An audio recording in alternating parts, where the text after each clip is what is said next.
Good morning students. Government college Suratgarh के YouTube channel पर आपका पुनः स्वागत है। आज का जो विषय है हमारा भारत के संविधान की प्रमुख विशेषताएं, जो कि आपकी यूनिवर्सिटीज़ के एग्ज़ाम के लिए बहुत ही महत्वपूर्ण एक टॉपिक है। इस टॉपिक में हम सबसे पहले संविधान की परिभाषा के बारे में बात करेंगे। संविधान की परिभाषा क्या होती है? संविधान किसी भी देश का एक मौलिक कानून होता है जो सरकार के विभिन्न अंगों की रूपरेखा और मुख्य कार्य का निर्धारण करता है।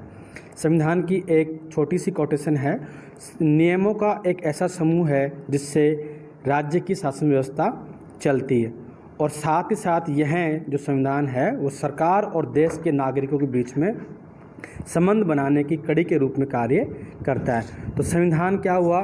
ए सेट ऑफ रूल्स, अर्थात नियमों का एक समूह है जिसके आधार पर उस देश की शासन व्यवस्था चलती है। अब भारत के संविधान की विशेषताओं के बारे में हम अध्ययन करेंगे। भारत के संविधान की विशेषताएं, पहली विशेषता जो है, संघ और राज्य दोनों के लिए एक ही संविधान है, अर्थात भारत के अंदर संघात्मक शासन व्यवस्था अपनाई गई है, लेकिन संघात्मक शासन व्यवस्था के साथ साथ हमें बाकी जो संघात्मक देश हैं जैसे कि अमेरिका, वहाँ के दो तरह के संविधान है, देश का भी संविधान है और राज्यों का भी संविधान है, ऐसा होता है। लेकिन भारत के अंदर संघ और राज्य दोनों ही सरकारों के लिए एक ही संविधान है, अर्थात हम यूँ कहें कि भारत के संविधान की पहली विशेषता हुई एकल संविधान। भारत में संघ और राज्य दोनों के लिए एक ही संविधान है। संविधान एकता और राष्ट्रवाद के आदर्शों को सम्मिलन को बढ़ावा देता है। एकल संविधान सिर्फ भारत की संसद को संविधान में बदलाव करने की शक्ति प्रदान करता है। भारत में एकल संविधान की प्रावधान है। यह संसद को नए राज्यों के गठन, मौजूदा राज्यों को समाप्त करने, उसकी सीमाओं में बदलाव करने आदि अनेक प्रकार की शक्तियाँ देता है। दूसरी विशेषता इसकी आती है, संविधान विश्व का सबसे बड़ा लिखित संविधान है। भारत का जो संविधान है विश्व का सबसे बड़ा है, विस्तृत है और लिखित संविधान है। लिखित संविधान किसे कहते हैं? जो संविधान लिखा हुआ होता है। इसका बड़ा होने का प्रमुख कारण है भारत का विशालता, जो एक कारण है। विशालता का प्रमुख कारण है संघात्मक शासन व्यवस्था, अर्थात हमारे यहाँ राज्य और सेंट्रल गवर्नमेंट दोनों के लिए अलग अलग प्रावधान किए गए हैं। अतः राज्य सरकार और केंद्र सरकार की शक्तियों का विभाजन करने के चक्कर में हमारा जो संविधान है वो विश्व का सबसे बड़ा लिखित संविधान है। दूसरी बात है कि हमारे यहाँ बहुत सी भौगोलिक जटिलताएं हैं। इन सभी आधारों को पर देखते हुए हम कह सकते हैं कि भारत का जो संविधान है वह विश्व का सबसे विस्तृत, बड़ा एवं लिखित संविधान है। अगली विशेषता के रूप में हम देखते हैं कि भारत का संविधान निर्मित एवं लिखित संविधान है। निर्मित संविधान क्या होता है? वो एक संविधान सभा द्वारा निश्चित समय में निश्चित व्यक्तियों के द्वारा बनाया गया जो संविधान होता है उसको निर्मित संविधान कहते हैं। क्योंकि ब्रिटेन का जो संविधान है वो निर्मित संविधान नहीं है, वो एक विकास के रूप में हमारे सामने आता है। हमारा संविधान लंबे विकास की देन नहीं है, जैसा कि ब्रिटिश संविधान के बारे में हम देखते हैं। हमारा जो संविधान है संविधान सभा द्वारा बनाया गया, निर्मित किया गया एक लिखित संविधान है। इसको बनाने में 2 वर्ष 11 माह 18 दिन का समय लगा। इसके अतिरिक्त यह विश्व का सबसे बड़ा लिखित संविधान है, क्योंकि अमेरिका के संविधान में, भारत के संविधान में 395 अनुच्छेद हैं। पहले 22 भाषाएँ थी, आज वो पहले 22 भाग थे, आज 25 भाग हैं। तो हम ये कह सकते हैं कि विश्व का सबसे बड़ा लिखित संविधान है। अमेरिका के अंदर केवल और केवल 7 अनुच्छेद हैं, यूएसए में केवल 7 अनुच्छेद हैं। तो इस दृष्टि से हम कह सकते हैं कि भारत का जो संविधान है वो विश्व का सबसे बड़ा लिखित संविधान है। प्रस्तावना के बाद इसमें 395 अनुच्छेद हैं, 25 भाग हैं, 8 अनुसूचियाँ थी पहले, आज वो अनुसूचियाँ 12 हो गई हैं। अगली विशेषता के रूप में हम देखते हैं संसदीय शासन प्रणाली। भारत की जो सिस्टम है, भारत का शासन व्यवस्था का जो रूप है वो संसदीय शासन प्रणाली है। भारत में संसदीय शासन प्रणाली क्यों है? क्योंकि यहाँ का जो राष्ट्रपति होता है, जिसे हम राष्ट्राध्यक्ष कहते हैं, उसकी सत्ता नाम मात्र की होती है और वास्तविक सत्ता मंत्रिपरिषद के पास में होता है, जिसका मुखिया देश का प्रधानमंत्री होता है। मंत्रिपरिषद जो कि सामूहिक रूप से लोकसभा के प्रति उत्तरदायी होती है, ऐसा भारत के संविधान के अनुच्छेद 75(3) में बताया गया। तो मैं आपको बताना चाहूँगा, यहाँ संसदीय शासन व्यवस्था का प्रमुख जो गुण है उत्तरदायित्व का होता है। संसदीय शासन व्यवस्था का जो बेसिक जो गुण है वो है उत्तरदायित्व की भावना होती है। संसदीय शासन व्यवस्था और दूसरी शासन व्यवस्था साथ साथ में चलती हैं, इसके अध्यक्षात्मक शासन व्यवस्था। हम यूँ समझने की कोशिश करें कि संसदीय शासन व्यवस्था और अध्यक्षात्मक शासन व्यवस्था ये शासन व्यवस्था के रूप हैं। दो प्रकार के रूप माने गए हैं। वैसे संघात्मक एकात्मक भी होता है, लेकिन शासन व्यवस्थाओं को समझने के लिए हमें यहाँ जो हमारा संसदीय शासन व्यवस्था है उसके रेफरेंस में बात करेंगे। संसदीय शासन व्यवस्था जो होती है उसके अंदर दो तरह के मुखिया होते हैं। एक को बोलते हैं हम हेड ऑफ स्टेट, जैसे कि भारत का राष्ट्रपति, और दूसरा होता है हेड ऑफ गवर्नमेंट, यानी भारत का प्रधानमंत्री, उसका मंत्रिमंडल। अर्थात हम यूँ कह सकते हैं कि संसदीय शासन व्यवस्था के अंदर कार्यपालिका और व्यवस्थापिका के मध्य घनिष्ठ संबंध होते हैं। या यूँ कहें कि दो तरह के शासन हेड्स होते हैं, एक राष्ट्रपति होगा और दूसरा प्रधानमंत्री होगा। जिन देशों में राष्ट्रपति और प्रधानमंत्री का जो प्रोविज़न पाया जाता है वहाँ संसदीय शासन व्यवस्था पाई जाती है। भारत के अंदर संसदीय शासन व्यवस्था ब्रिटेन से ली गई है, लेकिन ब्रिटिश संसदीय शासन व्यवस्था गणतंत्रात्मक नहीं है, वहाँ राजतंत्रात्मक लोकतंत्र है, जबकि भारत में गणतंत्रात्मक लोकतंत्र की स्थापना की गई है। अध्यक्षात्मक शासन व्यवस्था जो होती है उसके अंदर एक ही अध्यक्षात्मक शासन व्यवस्था में केवल एक ही हेड होता है, और वो हेड ऑफ स्टेट भी होता है और हेड ऑफ गवर्नमेंट भी होता है, यानी एक ही व्यक्ति दोनों जगह होता है। जैसा कि अमेरिकी संविधान के अंदर वहाँ का जो यूएस का प्रेसिडेंट है वो वहाँ का देश का मुखिया भी है और वहाँ का सरकार का मुखिया भी, अर्थात एक ही प्रकार का मुखिया होता है। उसको कहते हैं अध्यक्षात्मक, प्रेसिडेंशियल फॉर्म ऑफ गवर्नमेंट। अध्यक्ष केवल एक ही होता है, प्रेसिडेंट एक ही होता है, जबकि संसदीय शासन व्यवस्था में, पार्लियामेंट्री सिस्टम में दो तरह के हेड्स होते हैं, राष्ट्रपति और प्रधानमंत्री के रूप में हमें देखने को मिलते हैं। आगे चलकर इसकी जो शासन व्यवस्था के रूप हैं वो आपके चैप्टर्स अलग से आएंगे, उनमें हम आगे से और डिटेल से बात करेंगे। मंत्रिपरिषद तभी तक पदासीन रह सकती है संसदीय शासन व्यवस्था में जब तक उसे लोकसभा का विश्वास प्राप्त हो। ऐसी व्यवस्था राज्यों में भी है, जहां गवर्नर को अध्यक्ष बनाया गया है और वास्तविक सत्ता वहां के मंत्रिपरिषद के साथ साथ मुख्यमंत्री में निहित की गई है, जो सामूहिक रूप से विधानसभा के प्रति उत्तरदायी होता है। जिस प्रकार से सेंटर के अंदर ये लोकसभा में उत्तरदायी होती है, तो उसी प्रकार राज्यों में ये विधानसभा में उत्तरदायी होती है। अगली विशेषता के रूप में हम बात करें संपूर्ण प्रभुत्व संपन्न गणराज्य। भारत जो है संपूर्ण प्रभुत्व संपन्न है। आज की तारीख में भारत सॉवरेन है और दूसरी बात है रिपब्लिक है।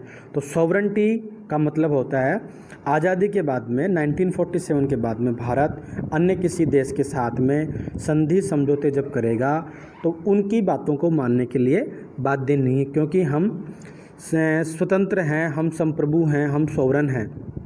दूसरी बात है गणराज्य, जो कि आपके एग्जाम में कई बार आता है। गणराज्य, गणराज्य का मतलब यह होता है ऐसी शासन व्यवस्था जिसमें हेड ऑफ स्टेट यानी देश का मुखिया भारत में राष्ट्रपति होता है।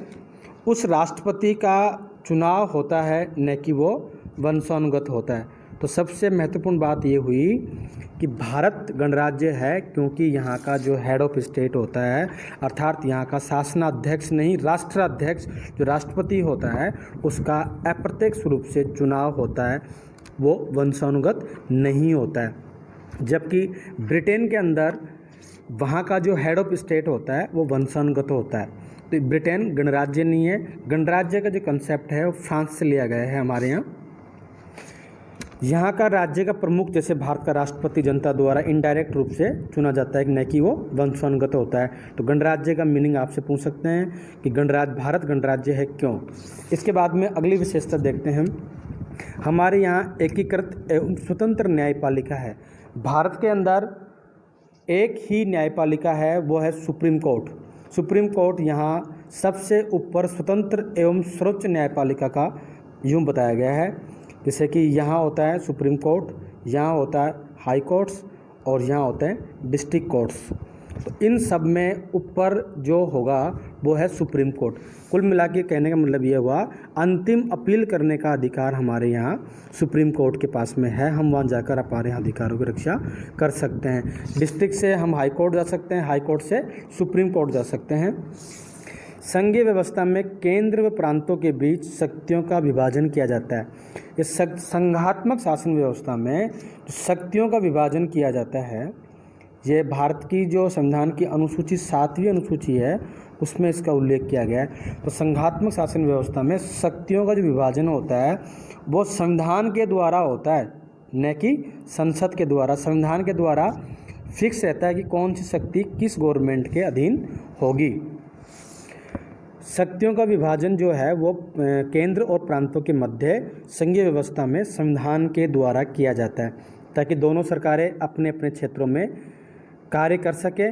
प्रांतों की अपनी न्यायपालिका होती है, लेकिन भारत में सर्वोच्च न्यायालय को शिखर पर रखा गया है। जैसे कि मैंने आपको बताया कि भारत के अंदर सर्वोच्च एवं स्वतंत्र न्यायपालिका की स्थापना करी गई है। न्यायिक समीक्षा भी भारतीय संविधान की विशेषता है। न्यायिक समीक्षा का मतलब होता है न्यायिक पुनरावलोकन, जुडिशियल रिव्यू। तो भारत के संविधान में सुप्रीम कोर्ट में अनुच्छेद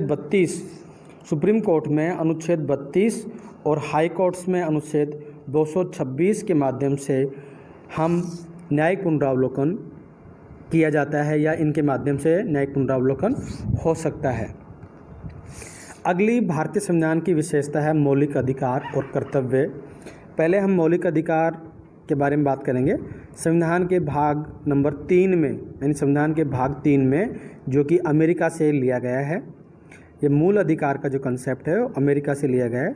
और भारत के संविधान में भाग 3 में अनुच्छेद 12 से 35 तक आज की तारीख में 6 मौलिक अधिकारों का प्रावधान किया गया है। इनका प्रमुख उद्देश्य होता है राजनीतिक लोकतंत्र की स्थापना करना। दूसरी एक सबसे इम्पोर्टेंट बात है कि पहले ये मूल अधिकार 7 थे, लेकिन आज की तारीख में मूल अधिकार 6 हैं। 44वें संविधान संशोधन 1978 जब जनता सरकार थी और श्रीमान जी मोरारजी देसाई हमारे देश के प्रधानमंत्री थे, उस समय 44वें संविधान संशोधन द्वारा संपत्ति के मूल अधिकार को भाग 3 से निकाल करके अनुच्छेद 300 क में इस संपत्ति के अधिकार को कानूनी अधिकार बना दिया गया। ये जो मौलिक अधिकार होते हैं वो न्याय योग्य हैं, अतः न्यायालय की सहायता से इनकी सुरक्षा की गारंटी हमें प्रदान की गई है। दूसरी विशेषता है मौलिक कर्तव्य। ये मूल संविधान में मौलिक कर्तव्यों का प्रोविज़न नहीं था, लेकिन 42वें संविधान संशोधन 1976 में जब देश के प्रधानमंत्री श्रीमती इंदिरा गांधी थी, जिन्हें आयरन लेडी ऑफ इंडिया कहा जाता है, उनके कार्यकाल में मौलिक कर्तव्यों को भाग 4 के में जोड़ा गया। इनका उल्लेख मूल संविधान में नहीं था, लेकिन स्वर्ण सिंह समिति की सिफारिशों के आधार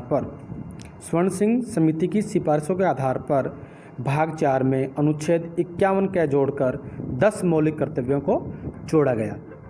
ये आप याद रखें। स्वर्ण सिंह मूल अधिकारों को, सवाल यह आता है कि मौलिक कर्तव्यों को भारत के संविधान में कहाँ से लिया गया है, तो इसका आंसर आएगा USSR, पूर्व सोवियत संघ। किस समिति के सिफारिशों के आधार पर इनको भारत के संविधान में जोड़ा गया, तो उसका आंसर आएगा स्वर्ण सिंह समिति। कब जोड़ा गया? 1976 में 42वें संविधान संशोधन द्वारा।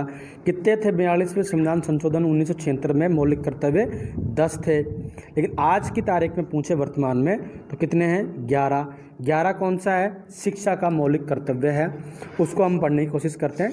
86वें संविधान संशोधन 2002 द्वारा यूपीए गवर्नमेंट थी उस वक्त, UPA government UPA government first के कार्यकाल में इसको जोड़ा गया। 11वें कर्तव्य के रूप में 6 साल से 14 साल के बच्चों के लिए शिक्षा का अवसर, ऐसा मौलिक कर्तव्य जोड़ा गया। तो वर्तमान में मौलिक कर्तव्य की संख्या 11 है। पहले ये मूल में 10 थे जो 1976 में जोड़े गए, आज की तारीख में 11 हैं। मौलिक अधिकार मूल संविधान में 7 थे लेकिन वर्तमान में 6 हैं। मौलिक कर्तव्यों का उल्लेख मूल संविधान में नहीं था, आज वर्तमान में इनका उल्लेख किया गया है। राज्य के नीति निर्देशक तत्वों का भी भारत के संविधान में उल्लेख किया गया है, तो ये भी अपने आप में एक बहुत बड़ी विशेषता है। नीति निर्देशक तत्व न्याय योग्य नहीं होते हैं, इनकी प्रकृति सकारात्मक होती है। संविधान के चौथे भाग में नीति निर्देशक तत्व दिए गए हैं जिनका प्रमुख उद्देश्य होता है भारत में सामाजिक और आर्थिक लोकतंत्र की स्थापना करना। सामाजिक और आर्थिक लोकतंत्र की स्थापना करना। नीति निर्देशक तत्व जो हैं वो आयरलैंड के संविधान से लिए गए हैं। जैसे इन नीति निर्देशक तत्वों में कुछ हैं, जैसे अनुच्छेद 40, ये आपके एग्जाम में कई बार आता है, ग्राम पंचायतों का गठन। अनुच्छेद 40 जो है वो ग्राम पंचायतों गठन से संबंधित है। सभी को काम व शिक्षा की व्यवस्था राज्य द्वारा की जाएगी। एक और भी अच्छी चीज़ है न्यायपालिका और कार्यपालिका का पृथक्करण। यह अनुच्छेद 50 में बताया गया है कि भारत के अंदर न्यायपालिका कार्यपालिका से पृथक्करण रहेगी, अर्थात यहाँ शक्तियों का पृथक्करण का सिद्धांत लागू होता है। लेकिन पूर्णतया शक्ति पृथक्करण हमारे यहाँ नहीं है, केवल न्यायपालिका और कार्यपालिका में पृथक्करण किया गया, उसका अनुच्छेद है 50। भारत की अंतर्राष्ट्रीय शांति और सुरक्षा की नीति यह है 51 के अंदर। ये दोनों ही बहुत इम्पोर्टेंट हैं। 50 में न्यायपालिका का कार्यपालिका से पृथक्करण और अनुच्छेद 51 में अंतर्राष्ट्रीय शांति और सुरक्षा की बात की गई है। ये सिद्धांत अनिवार्य या न्याय योग्य नहीं होते हैं, लेकिन यह अपेक्षा की जाती है कि राज्य उन्हें देश के प्रशासन में मूलभूत समझेगा, अर्थात इनके